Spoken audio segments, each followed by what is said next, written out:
Chapter 2. Lost. Even though I'd lived in Chicago all my life, I had no idea where I was. The buildings all looked the same. Foreign. Disoriented, it felt as if I'd been transported to another place, far from home. My phone had broken when Claire shoved me. Tim was going to kill me for ruining my first phone. The black screen had a huge crack, and the phone didn't even try to turn on. Eyes lingered on me as I wandered through the city, wearing only my tutu over a pair of slacks. I was sure I looked like someone who'd just escaped from the loony bin. Walking into an alley, I removed my torn tutu and carried the thing in my arms. When the sun started to set, fear got a hold of me. It was funny how strange people acted. They knew that I was lost. The fear was evident on my face as I walked in circles, because I could have sworn I'd passed the laundry shop on my left half an hour before, yet no one stopped to ask if I needed any help. I found a bus stop and plunged down on one of the seats. Traffic was jammed. I just wished that by some miracle I would find my way home tonight. As I sat, my eyes caught the bruise on my arm illuminated in the lamplight. It was in the shape of finger marks, and I couldn't recall who'd given it to me. It had been Derek or Mark. Rage rose in my throat, seeing the evidence of their cruelty. The bruise was beginning to purple now.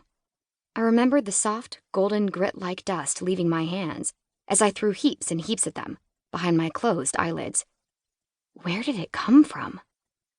Maybe Derek slipped some of his mom's narcotics inside my glass of juice at lunch, and I had hallucinated the whole thing.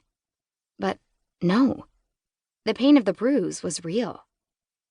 Meow, a cat close by said as he jumped onto my lap. Shades?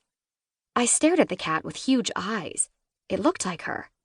She had those two round markings around her eyes and raven black fur with a gray bushy tail. The markings around her eyes were what gave her the name, because it looked like she was wearing sunglasses. I like to think that Shades was mine, but she wasn't.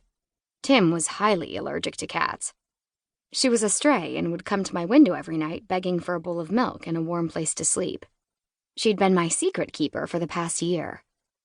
I shuddered to think what I would do if she ever got run over by a car. It felt nice seeing a familiar face. I'm so dead. Tim is going to kill me. I looked down at the cat with both my hands gently cupping her cute, scrunched-up face. She was a Persian, and I couldn't understand how she could be a stray.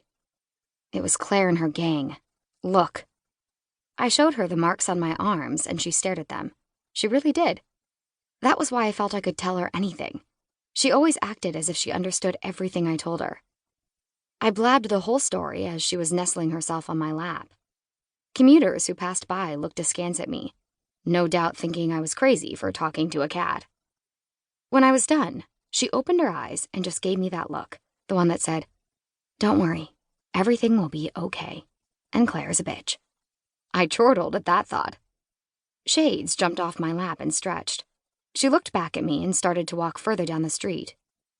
"You're just going to leave me here?" I yelled after her, as she dodged people's feet. She returned. Okay, that was freaky. I just stared at her as she rubbed herself on my leg and looked at me again. She started to walk again, and something inside me said I should follow her. It was silly. I felt extremely stupid as the cat led me through the dark alleys. Together, we rushed down some stairs, where several homeless people slept below the streets. Fear crept over me as they stared, but they stayed on their cardboard mats. Feeling stupider by the minute, I even climbed through a gutted window and was back on the street. Chas, the cat has no idea what you said. Still, it was better to be with someone familiar, even if that someone was Shades, than to be alone with strangers looking like I was crazy. Though, to be fair, talking to a cat furthered that possibility.